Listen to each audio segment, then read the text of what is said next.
"He's everything you'll never be," she said about our neighbor. So I packed her bags that weekend.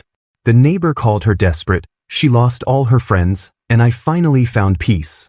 Looking back now, I can see the warning signs were there all along, but when you're 3 years deep into what you think is a solid relationship, you tend to miss the cracks in the foundation.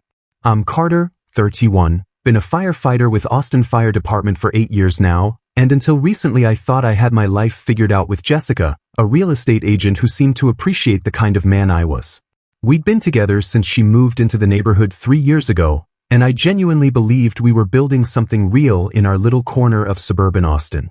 I'm the kind of guy who shows up when he says he will, helps neighbors fix their sprinkler systems on weekends, volunteers for the annual community safety fair, and never misses one of Jessica's open houses because I knew how important her career was to her.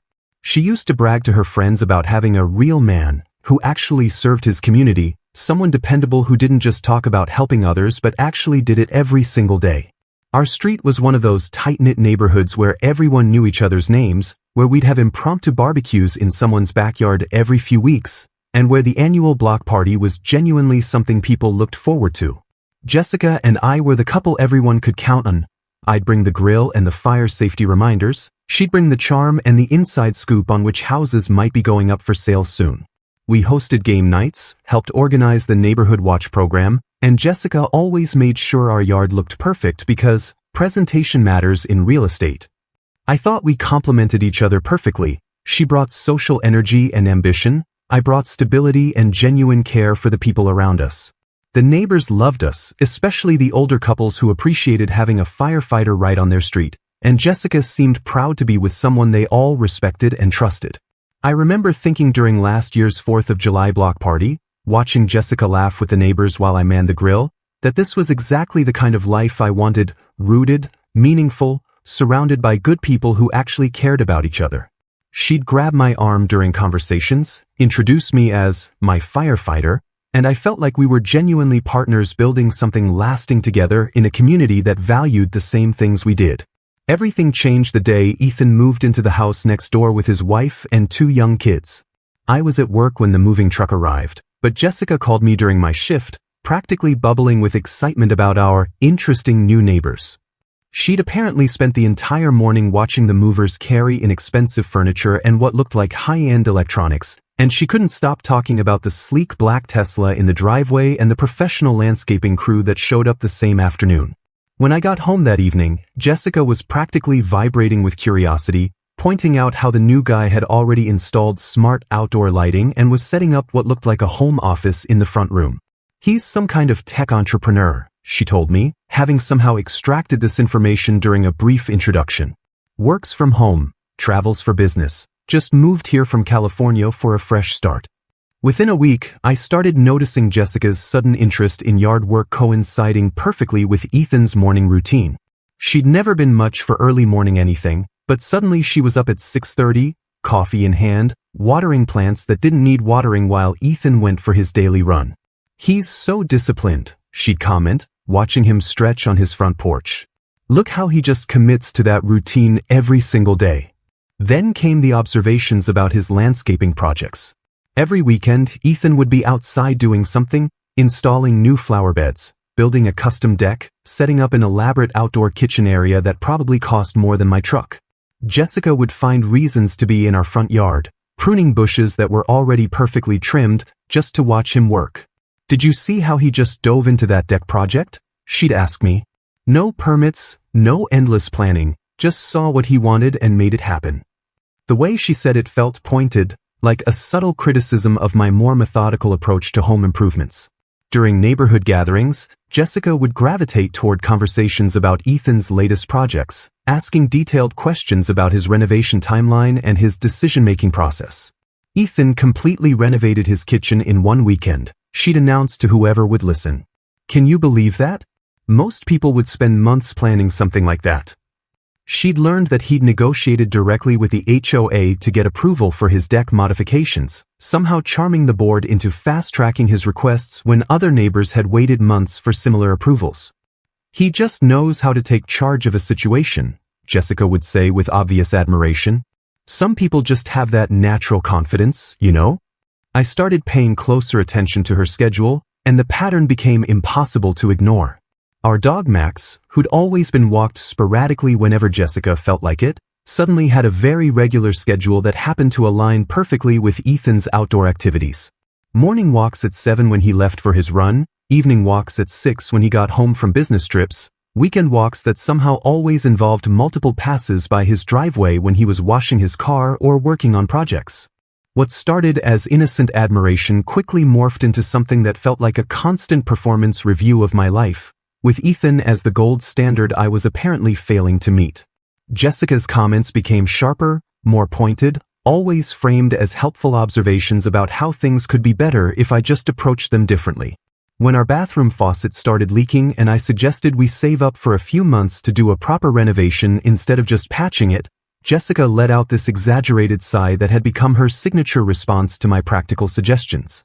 "You know, Ethan just redid his entire master bathroom in 2 weeks," she said, scrolling through what I assumed were pictures he'd shared in the neighborhood group chat. "He saw what he wanted, made a decision, and just went for it instead of overthinking everything to death." The way she said overthinking made it sound like a character flaw, like my tendency to research contractors and compare quotes was somehow evidence of weakness rather than basic financial responsibility. During neighborhood gatherings, the comparisons became more public and more humiliating. At the monthly block party, I'd set up a fire safety demonstration for the kids, something I'd been doing for 2 years that parents genuinely appreciated. This time, Jessica spent the entire presentation standing with a group of neighbors, loudly praising Ethan's confidence during his recent HOA board meeting presentation about neighborhood security upgrades. "He just commands attention when he speaks," she announced, her voice carrying over my explanation of fire escape plans. "Some people just have that natural leadership presence, you know?"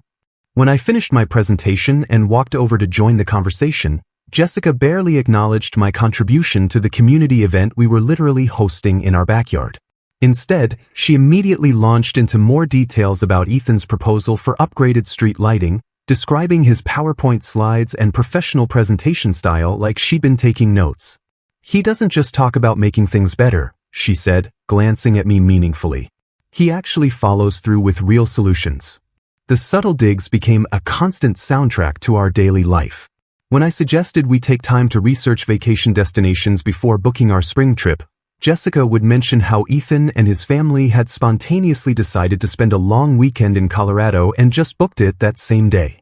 "Must be nice to be secure enough to just make decisions without analyzing every possible scenario," she'd say, making spontaneity sound like courage and my careful planning sound like cowardice. Even my work schedule became fair game for comparison. When I picked up extra shifts to help cover for a colleague going through a difficult divorce, Jessica complained that I was never around anymore, then immediately contrasted it with how Ethan managed to work from home while still being available for his family. "He's figured out that work-life balance thing," she'd observe. "Some people just know how to prioritize what actually matters." It didn't matter that my extra shifts were helping a friend in crisis or that firefighting doesn't exactly offer the luxury of working from a home office. Jessica had found her measuring stick, and I was coming up short in every category. The breaking point came during our annual summer barbecue, an event Jessica had been planning for weeks and that I'd been genuinely looking forward to as a chance to reconnect with our neighbors and maybe recapture some of the easy camaraderie we used to share. I'd spent the afternoon prepping the grill, setting up tables in our backyard, and making sure we had enough seating for everyone who'd RSVP'd. Jessica had been drinking wine since 3 o'clock, claiming she needed to take the edge off her hosting anxiety, but I could tell the alcohol was making her bolder, more willing to say things she usually kept as pointed looks or subtle comments. By the time our neighbors started arriving around 5, Jessica was already 3 glasses deep and holding court near the patio, regaling Sarah and Mike from down the street with stories about Ethan's latest home improvement projects. "You should see what he's done with his backyard," she was saying, gesturing dramatically with her wine glass. "Complete outdoor kitchen, built-in seating, professional-grade lighting. The man just sees what he wants and makes it happen." When Tom and Linda joined the conversation, Jessica immediately steered the discussion toward Ethan's recent business trip to Seattle and how he'd managed to negotiate some major contract while he was there. "He was telling me about it yesterday morning during our chat by the mailboxes," she said, and I noticed she made sure to emphasize that they'd been having regular conversations. Some people just have that entrepreneurial mindset, you know? They see opportunities everywhere instead of just accepting whatever situation they're handed. I was manning the grill, trying to focus on not burning anyone's burger, but Jessica's voice carried across the yard with increasing volume and decreasing filter.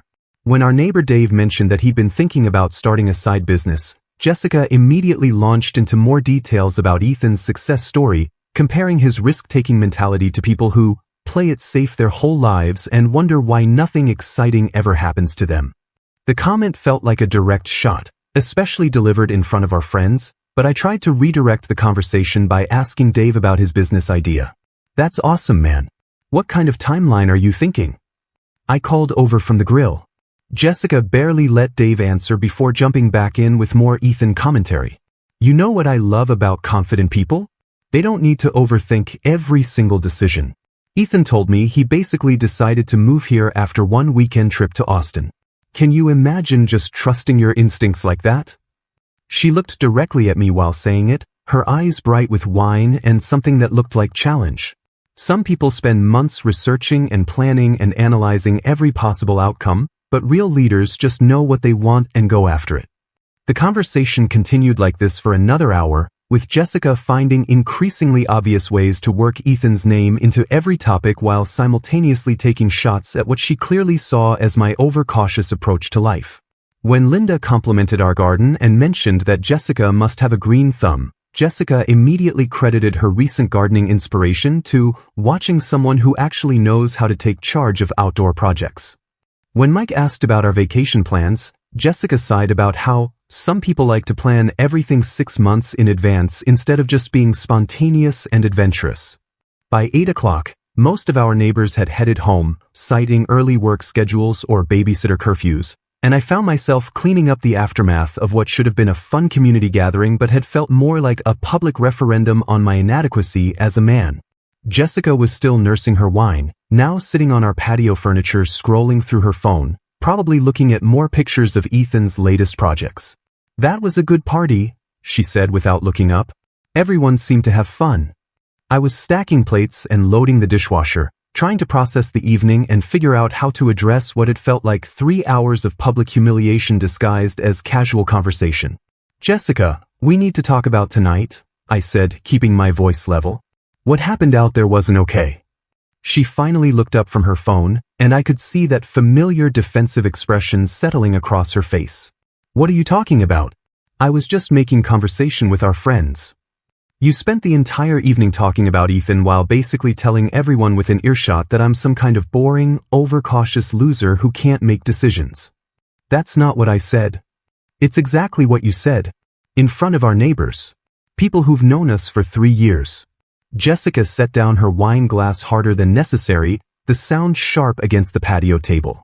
God, Carter, you're being so sensitive. I can't help it if other people are more interesting to talk about than your work schedule and your endless planning sessions. More interesting? Jessica, you brought up Ethan's name at least 15 times tonight. You couldn't get through a single conversation without comparing me to him. Maybe because the comparison isn't exactly flattering for you. The words hung in the air between us, sharp and cruel and more honest than anything she'd said in months. I stopped loading the dishwasher and turned to look at her directly. What's that supposed to mean? It means exactly what you think it means. Jessica stood up, swaying slightly, her inhibitions completely dissolved by wine and months of building resentment. He's everything you'll never be, Carter. Successful, confident, exciting. He takes risks, makes things happen, doesn't spend 3 months researching which contractor to hire for a simple bathroom repair. Her voice was getting louder, more vicious with each word. If he wanted me, I'd leave you tomorrow without looking back. Hell, I'd probably pack tonight if I thought he was interested. The statement hit me like a physical blow, not because it was surprising, but because it was so brutally honest that it stripped away any pretense that we were having a normal relationship argument. This wasn't about communication or different perspectives on home improvement projects. This was Jessica telling me that she'd already decided I wasn't enough and was just waiting for a better option to present itself.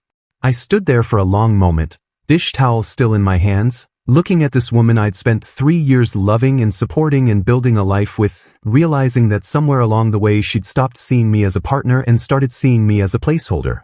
"Okay," I said quietly, setting the towel on the counter. "I heard you loud and clear." She seemed taken aback by my calm response, probably expecting me to argue or beg or promise to change. Instead, I finished loading the dishwasher, turned it on, and walked outside to sit on our front porch, staring across at Ethan's perfectly manicured lawn while processing the fact that my relationship had just ended not with a discussion or a mutual decision, but with Jessica basically announcing that she was already emotionally checked out and just waiting for her upgrade to become available. I woke up at 5:30 the next morning, which was earlier than usual but felt right given the clarity I'd found sitting on that porch until nearly midnight. Jessica was still passed out in our bedroom, probably going to wake up with a brutal hangover and hopefully some regret about the things she'd said, but I wasn't interested in waiting around for apologies or explanations that would just be damage control anyway. She'd shown me exactly who she was and what she really thought of our relationship, and I was finally ready to listen. I started in the closet, methodically folding her clothes and placing them in the suitcases I'd pulled from our storage room. 3 years of shared living space meant her belongings were mixed in with mine throughout the house, but I'd always been detail-oriented, and this morning that trait served me well as I worked through each room with the systematic approach I used for equipment checks at the fire station. Her jewelry box from the dresser, the expensive skincare products that took up half our bathroom counter, the stack of real estate magazines she kept on her nightstand but never actually read. Each item went into boxes or suitcases with the same care I'd use for inventory management at work, not out of lingering affection, but because doing things properly was just who I was, even when ending a relationship with someone who'd made it clear she didn't value that quality. By 9 o'clock, I had 4 suitcases packed and 3 cardboard boxes filled with miscellaneous items, all arranged neatly in our living room like a well-organized staging area. I was loading her coffee maker into the final box when I heard Jessica stumble out of the bedroom, probably drawn by the sound of movement and the absence of her usual Saturday morning coffee routine. "What the hell are you doing?" she asked, her voice rough with sleep and dehydration, squinting at the collection of luggage like she couldn't quite process what she was seeing. "It's pretty obvious what I'm doing," I said, continuing to wrap her coffee maker in a dish towel. "I'm packing your things." "Carter, what are you talking about? Why are my clothes in suitcases?" She moved closer to the living room, now fully awake and starting to look genuinely confused rather than just hungover. "You were very clear last night about your priorities and your feelings about our relationship. I'm just helping you transition to whatever comes next." I kept my voice calm and matter-of-fact, the same tone I'd use for briefing new recruits about safety protocols. Jessica stared at the suitcases for another moment, then let out a laugh that sounded forced and nervous. "Oh my God, Carter, you're being completely ridiculous. I was drunk last night. People say stupid things when they've been drinking. You can't seriously be this upset about some silly comments I made at a party." "Silly comments?" I stopped packing and looked at her directly. "You told me that if Ethan wanted you, you'd leave me tomorrow without looking back. You said he's everything I'll never be." "Those weren't silly comments, Jessica. That was you telling me exactly how you feel. I was being dramatic. You know how I get when I've had too much wine. I didn't mean any of that stuff."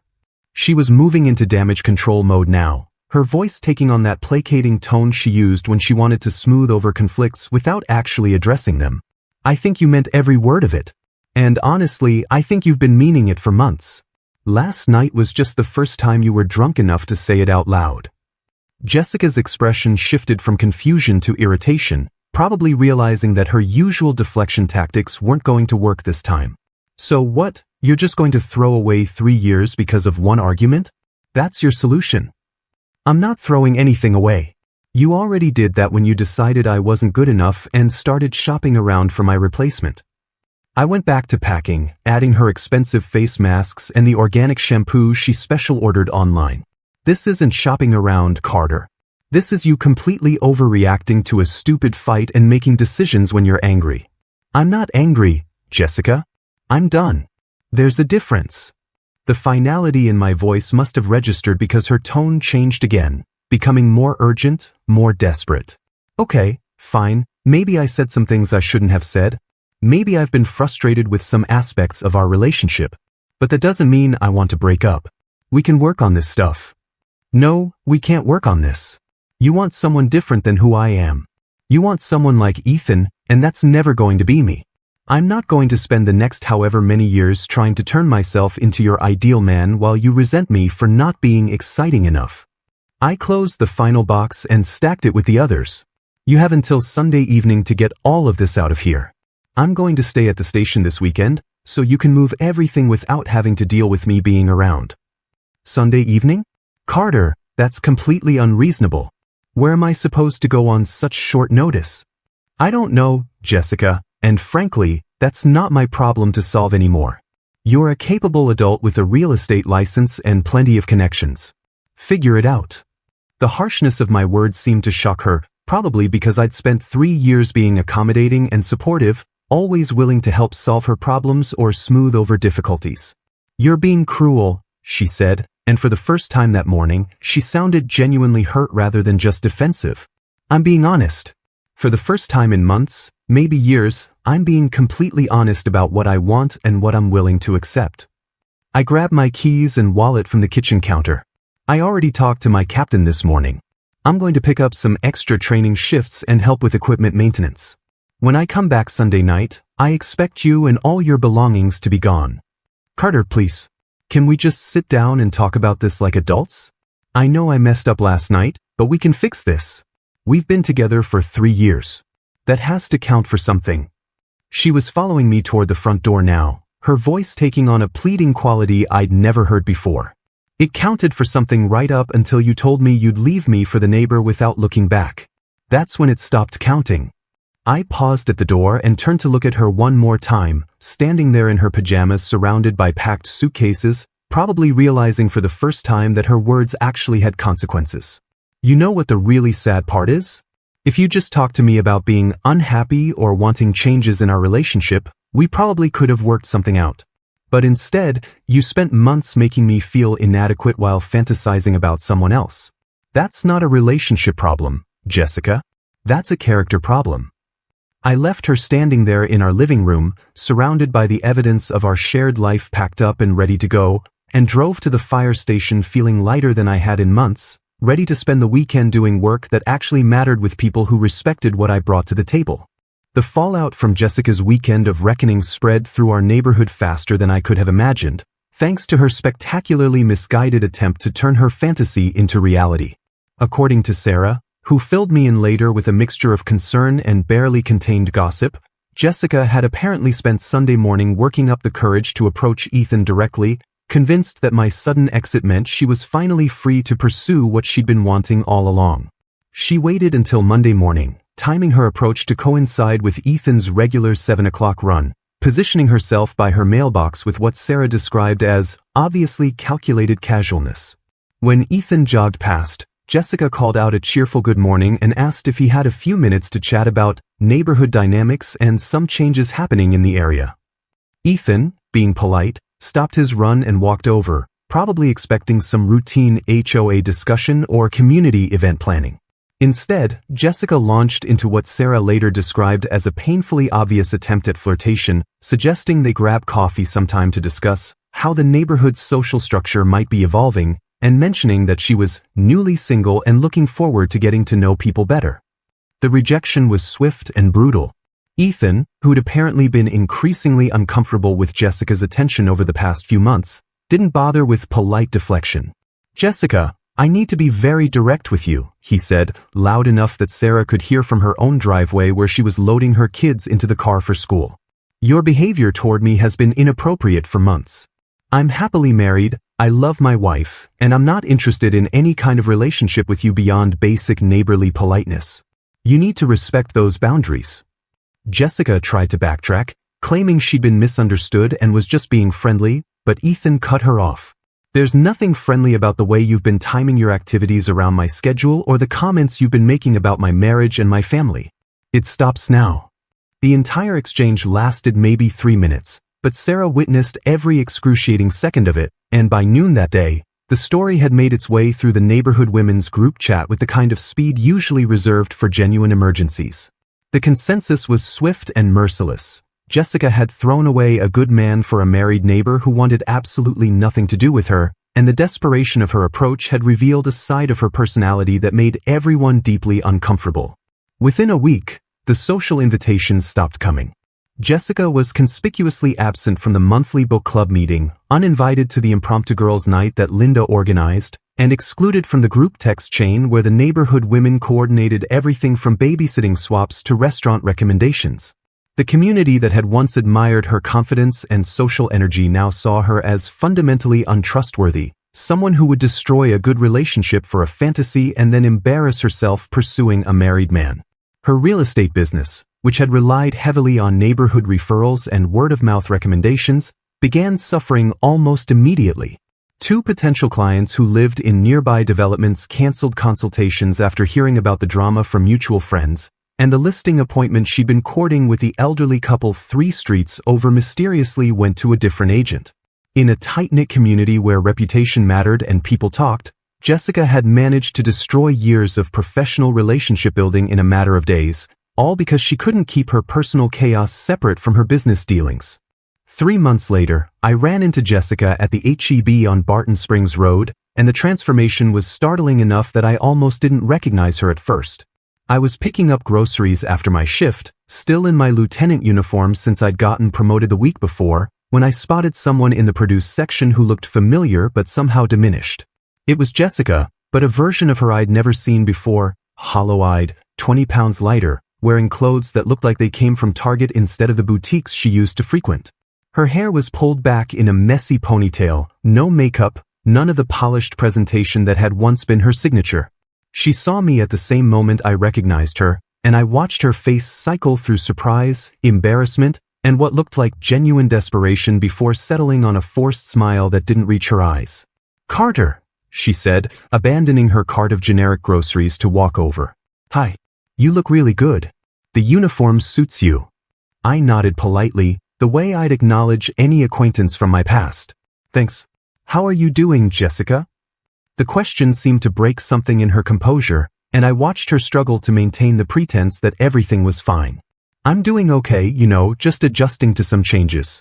I heard you got promoted. Lieutenant, right? That's amazing. You always deserved more recognition for the work you do." Her voice had a brittle quality, like someone trying very hard to sound normal while everything was falling apart. "I appreciate that. Are you still in real estate?" "Sort of. It's been a challenging market lately." She wasn't meeting my eyes, and I could tell there was a story behind that vague answer that probably involved the professional consequences of her neighborhood reputation. "I've actually been doing some soul-searching lately, thinking about mistakes I've made and people I've hurt." Here it comes, I thought, recognizing the setup for what was clearly going to be an apology designed to test whether I'd be interested in reconciliation. "I owe you a huge apology, Carter. What I said that night, the way I treated you toward the end of our relationship, it was horrible and unfair and you didn't deserve any of it." She was looking directly at me now, her eyes bright with unshed tears. "I was going through something, questioning everything about my life and my choices, and I took it out on you instead of dealing with my own issues. I think maybe I was testing us, to see if what we had was strong enough to survive some rough patches, and I went about it in the worst possible way."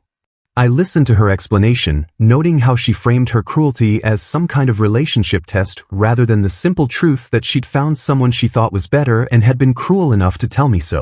"I miss us," she continued when I didn't respond immediately. "I miss what we had, the stability, the way you always made me feel safe and cared for. I know I messed up badly, but I've learned so much about myself these past few months, and I think we could build something even stronger if you'd be willing to try again." The offer hung between us in the fluorescent lighting of the grocery store, and I realized with something approaching wonder that I felt absolutely nothing about it. No anger at her manipulation, no satisfaction at her obvious desperation, no temptation to gloat about how her pursuit of Ethan had backfired so spectacularly. Just complete indifference towards someone who'd once shared my bed and my future but had revealed herself to be fundamentally incompatible with everything I valued about partnership and loyalty. "I appreciate the apology, Jessica, and I hope you figure out whatever you're going through," I said honestly. "But I'm not interested in trying again. I'm in a good place now, and I'm dating someone who actually wants to be with me." I didn't mention that the someone was Emma, A nurse from the hospital who laughed at my terrible jokes, appreciated my methodical approach to planning weekend trips, and had never once made me feel like I needed to apologize for being who I was. "Oh," Jessica said, and I watched her face crumple slightly. "Well, I hope she makes you happy. You deserve to be happy." "Thank you. I hope you find what you're looking for too." I meant it genuinely, not because I had any residual feelings for her, but because holding on to resentment seemed like a waste of energy better spent on the life I was actually building. As I walked away toward the checkout line, I felt something I hadn't expected: gratitude. Gratitude that Jessica's cruelty had forced me to recognize my own worth, gratitude that her betrayal had freed me to find someone who actually appreciated the qualities she'd found boring, and gratitude that sometimes the worst thing that happens to you turns out to be the best thing that could have happened. The woman who'd once made me feel inadequate had inadvertently led me to a promotion, a better relationship, and a clearer understanding of what I actually wanted from life, and for that unexpected gift, I was genuinely thankful.